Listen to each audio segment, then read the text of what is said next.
Yan mga guys, luto na yung pusit. Huling luto ko na. Yan, natapos ko na rin. Yan ang pusit na adobong pusit. Naluto, umuusok pa oh mga guys. Sarap kumain ng kanin. Sarap talaga. Pag sarili mong luto ay masisihan ka. Mahirap talaga yung pabili-bili lang tayo. Kasi hindi natin na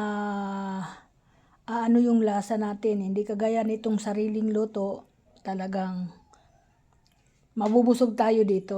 Okay, thank you mga idol. Welcome to my vlog. Ito na ang pusit ko na adobo.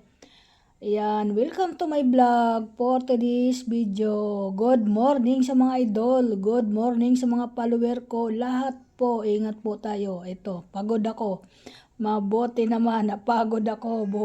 Baka sabi ng kaibigan ko, baka bukas din ako magtinda kasi napagod.